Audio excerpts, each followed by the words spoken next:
جامعه خیلی تاثیر مستقیم روی افکار من، رو کارام، روی به اصطلاح احساسم خیلی خیلی مستقیم اثر میذاره. خب از وقتی شروع کردم نیست هنرستانی بودم، جوونم بودم، به طبع امپرسونیستا ایدئال من شخصم بود. ولی وقتی رفتم خارج و این موزه و اون موزه، اکسپرسیونیسم خیلی حقیقتش رو من اثر گذاشت. خب بعدش فوبیستا رو خیلی دوست داشتم، ماتیس خیلی رو من اثر گذاشت. ساده کردن خطوطای محیطی که ماتیس داشت، چون ما اینم از مینیاتور یاد گرفته بودیم دیگه. ماتیس هم خیلی تحت تاثیر مینیاتور ایرانی بود. بعد دیگه بگم در کل من یه نقاش رو بخوام کپی بکنم که خیلی فکر خوبیه، هیچ وقت این پیش نیامد. ولی چشم داشت همیشه ناخودآگاه تاثیر میکنه. اولین کاری که قرمز کار کردم به من گفتن این شبیه رودکوست. من تا اون موقع با که این همه اونجا زندگی کرده بودم، من رودکو رو تو آمریکا شناختم، من نمیشناختم رودکو رو.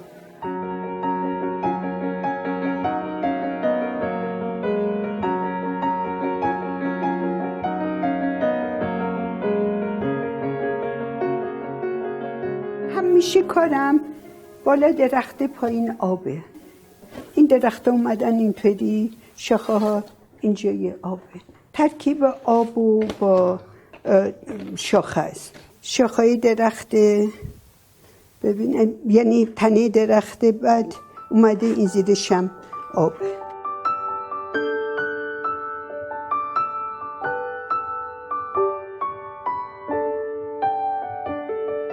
بعد از اینکه خیلی آب مرکب کار کردم، یه اکتشافاتی پیش میاد دیگه. اینی که به هر حال تک رنگه، ولی تونای مختلف آب رنگ خیلی فرق داره، چه روشش، چه تفکرش، چه تو شما اینجا با مثلا خالیا خیلی کار داری.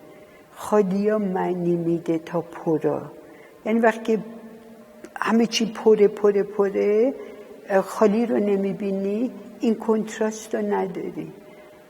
ولی همین با آب مرکب که توانمندی بالا به آدم میده که حتی از خالیا استفاده کنی. من فکر میکنم این شد که من به تک رنگ اومدم. تک رنگی در حقیقت تک رنگ نیست. مثلا واسه من ساختن یه بنفش این نیست که فقط بنفش رو برمیدارم میذارم. این بنفش بعضی وقتا توش قرمز داره، بعضی وقتا یه آبی داره، بعضی وقتا یه دو زرد مخصوصی میاد توش، یا حتی سفیده. شاید 12-15 تا رنگای مختلفه، ولی اینا رو میرسونم به یه مایه سفیدی که بشه متمایز کرد. کالریزم همونه که یه رنگه، ولی نه اینکه یه رنگ باشه مثل دیوار باشه. خب این انواع رنگه، انواع مختلف رنگه، تونای مختلف رنگه. به جایی که زرد و قرمز و آبی و سبز باشه، اینا همه تو هر کدوم اومدن، ولی اینی که این میشه کنار همدیگه، روی همدیگه میاد، این به اصطلاح ترانسپرنسی رو میده.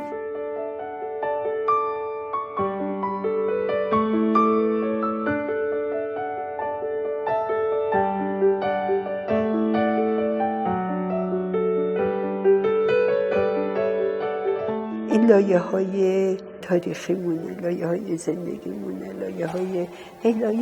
لایه مثل همون توی شوش یه جایی هست که دمورگان میگن که همطوری چشم دمورگان است، همین چسبیده به قلعه شوش، همطوری لایه لایه لایه تاریخه.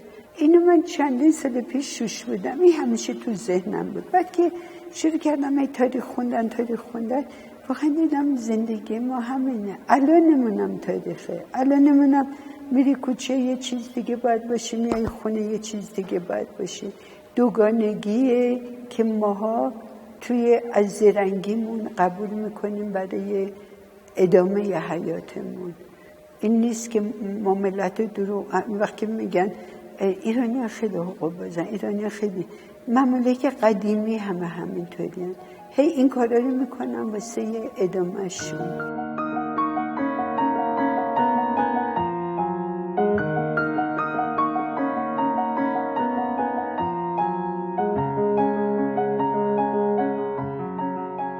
پنجره جاییه که ما داریم میبینیم، ولی ماها نمیدونیم که واقعاش من پشت پنجرم یا اون ور پنجرم کی داره منو میبینه.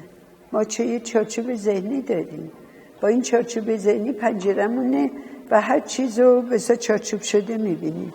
آیا ما اینطوری که داریم میبینیم اون طرف مقابل که ما داریم میبینیم اونم داره ما رو میبینه دیگه، ما کجا ایستادیم؟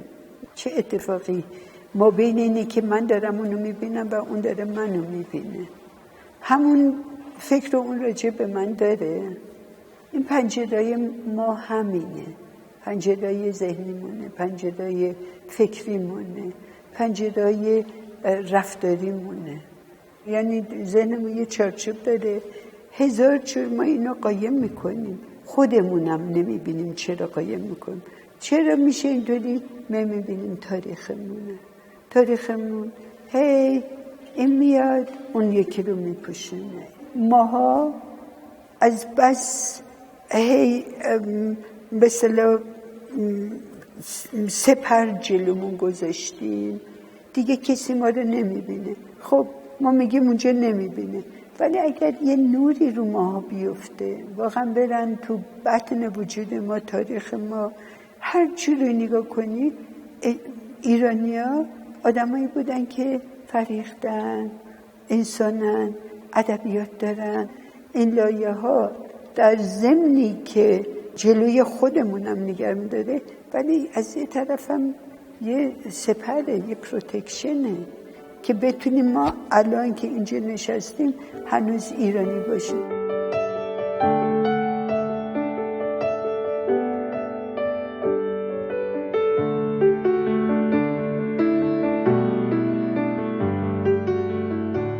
گل انسانه، زیسته. چهره بیاری ایندیویدوالش میکنیم، ولی زیست و وقتی تو با گل بیاری، یعنی این شبیه هیچ کس نیست، همشون هستن. نه اینکه از آدم قره هستم، من یک عالمه کار فیگور طراحی مرکب میکنم، ولی هر چی میخوام فیگور بیارم میبینم هنوز انسان به صورتی که به هر حال داریم زندگی میکنیم هنوز درکش نکردم. شاید انسان دیروز رو کار میکردم، خیلی هم کار دارم، کار فیگور خیلی دارم، ولی انسانی که بیاد تو اون پنجره فکری من قرار بگیره چی میخواد بگه؟ خب میخواد بگه که معنی این پنجره چیه؟ تو داری منو میبینی. کار کردم یه سری که فقط پشته، یه زندگی جدیدتریه ولی نگرانه، همه چی نگران کننده است. اینو میترسم حقیقتش بیارم توی کارای بزرگ.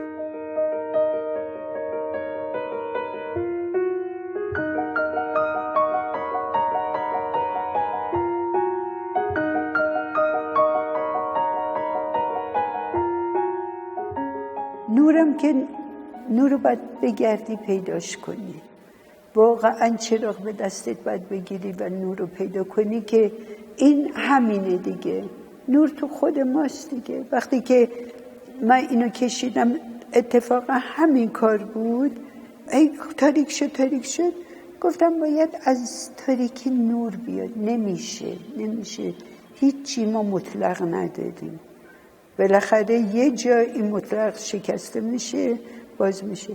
آمدم یه لایه چیز دیگه زدم روش. شب بود، مثلا ساعت 12:01 بود. بعد یه لایه نازک زدم بستادم، چون این لیکو این زود خوش میشه. دیدم داره خشک میشه دیگه. رفتم خوابیدم. اولین چیزی که صبح من زود بیدار میشم، صبح اومدم نگاه کنم ببینم این خوش شده. دیدم آینه شده، من خودم میبینم. گفتم خب انسان نوره. انسان نباشه نه خورشید معنی داره، نه نور معنی داره، نه بارون معنی داره، هیچی معنی نداره. انسان باید باشه که ببینه و درک کنه، ببینه.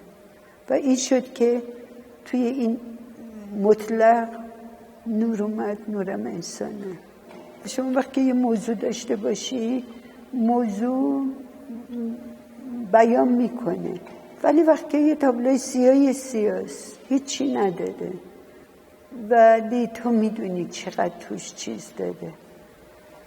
اینی که اساره شده تمام این سالها، اومده اونجا، بعد مخفی میکنه خودشو. نور نندازی هیچی نیست. نور نندازی آینه است، فقط خودتو میبینی.